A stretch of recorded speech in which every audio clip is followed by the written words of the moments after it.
सागर के साहसिक कारनामे।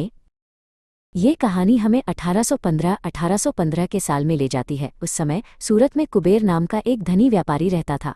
अफ्रीका के पश्चिमी तट से लेकर पूर्व में मलाया और जावा तक कुबेर के जहाज मसालों, कपड़ों, हाथी दांत और वास्तव में हर उस चीज का व्यापार करते थे जिससे अच्छा मुनाफा मिलता था। कुबेर का सागर नाम का एक ही बेटा था। ये लंबा और सुंदर युवक व्यापार में बहुत होनहार था, इसलिए कुबेर को लगा कि उसके बेटे को यात्रा करनी चाहिए और सफल व्यापार की बारीकियां सीखनी चाहिए। इसी विचार के साथ कुबेर ने एक सुबह अपने बेटे को बुलाया। मेरे बेटे, उसने कहा, अब समय आ गया है कि तुम उन विदेशी बाजारों को जानो जिनके साथ हम व्यापार करते हैं। हमारे जहाज़ों में से एक लो और अफ्रीकी तट के बंदरगाहों की यात्रा करो। देखते हैं कि क्या तुम्हें लाभदायक सामान खरीदने की अच्छी समझ है या नहीं। और इस प्रकार सागर चुने हुए नाविकों के साथ अफ्रीका के लिए रवाना हो गया। शुरुआती कुछ दिन शांतिपूर्ण रहे, फिर उनका सामना खराब मौसम से हुआ जो अफ्रीका के तट के करीब पहुंचने पर और भी बदतर हो गया। 16वें दिन जमीन दिखाई दी और चूंकि कई पाल बुरी तरह फट चुके थे, सागर ने मरम्मत के लिए जहाज को एक सुरक्षित खाड़ी में लंगर डालने का फैसला किया। ताजे पानी और फल लाने के विचार से सागर कुछ नाविकों के साथ नाव खेकर किनारे पर गया। ये तट का एक सुनसान हिस्सा लग रहा था, लेकिन घनी झाड़ियों से रास्ता बनाने के बाद उन्हें दूर से चिल्लाने और चीखने की आवाज़ें सुनाई दी। किसी भी खतरे की परवाह किए बिना सागर और उसके आदमी यह पता लगाने के लिए झाड़ियों के बीच से तेजी से आगे बढ़े कि क्या गड़बड़ है। वे जल्द ही एक रास्ते पर आ गए और उनकी ओर एक अरब घुड़सवार दल आ रहा था, जिसका नेतृत्व एक अच्छे घोड़े पर सवार दाढ़ी वाला एक बदमाश कर रहा था। इस नेता के पीछे लगभग 50 नीग्रो पुरुष और महिलाएं थीं जो जंजीरों से बंधे थे, जिन्हें अरब गार्ड अपने लंबे चाबुकों से मार रहे थे ताकि वे बेचारे और तेज चलें। सागर रास्ते के बीच में दृढ़ता से खड़ा हो गया और नेता को रुकने के लिए कहा, तुम इन लोगों के साथ बुरा व्यवहार क्यों कर रहे हो? उसने सवाल किया। नेता ने उसे घूर कर देखा। मैं इब्राहिम हूँ, महान गुलाम व्यापारी, उसने फुंकारते हुए कहा। इस माल की अच्छी कीमत मिलेगी, लेकिन मेरे रास्ते से हट जाओ, वरना अल्लाह की कसम तुम भी इनके साथ शामिल हो जाओगे। इतनी जल्दी नहीं, सागर ने घोषणा की, जो इस दुष्ट दिखने वाले अरब से डरने को तैयार नहीं था।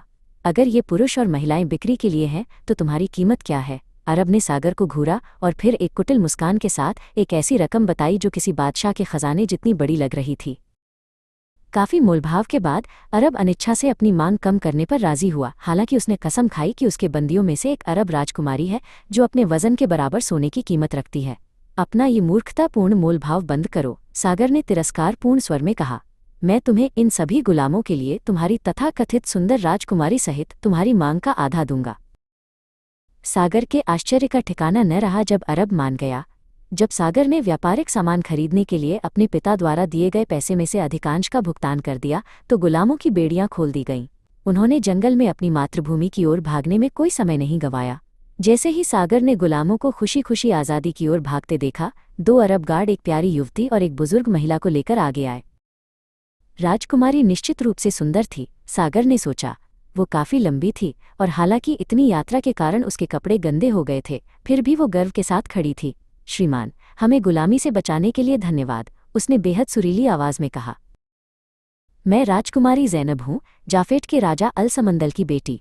मेरी परिचारिका और मुझे 2 साल पहले इन खलनायकों ने अपहरण कर लिया था, लेकिन अब तक उन्होंने मेरी रिहाई के लिए फिरौती मांगने की कोई कोशिश नहीं की। सागर ने सुझाव दिया, मेरे लिए आपको भारत वापस ले जाना सबसे अच्छा होगा।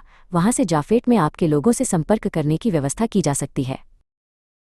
जब जहाज सूरत पहुंचा और सागर ने अपने पिता के सामने कबूल किया कि लगभग सारा पैसा गुलामों की आज़ादी खरीदने के लिए खर्च कर दिया गया है, तो कुबेर बहुत क्रोधित हुए और सागर को मूर्ख कहा। लेकिन बाद में जब उनके पिता राजकुमारी से मिले तो वे जल्द ही उनकी सुंदरता और आकर्षण से मोहित हो गए। पिता और पुत्र ने कई घंटों तक चर्चा की कि राजकुमारी के बारे में क्या किया जाए। अंत में ये तय हुआ कि राजकुमारी सूरत में ही रहेगी, जबकि सागर माल से लदे जहाज़ों में से एक को लेकर जाफेट के राज्य को खोजने के लिए फारस की खाड़ी की ओर जाएगा। यात्रा की तैयारियां जल्द ही शुरू हो गईं और इस बीच सागर और राजकुमारी को एक दूसरे से बहुत लगाव हो गया। जब जहाज़ रवाना होने के लिए तैयार था तो सागर को ये जानकर बहुत खुशी हुई कि उसके पिता ने जहाज़ का नाम बदलकर द प्रिंसेस रख दिया था। जहाज़ के अगले हिस्से को राजकुमारी ज़ैनब की एक शानदार नक्काशीदार मूर्ति से सजाया गया था।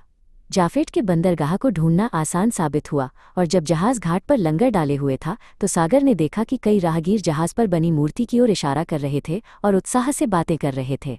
इसके तुरंत बाद कई हथियारबंद सैनिक जहाज़ पर चढ़ाए।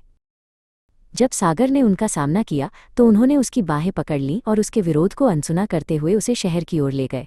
उपहास करती भीड़ से घिरे सागर और उसके रक्षक आखिरकार महल में पहुंचे और सागर को राजा के सामने पेश किया गया।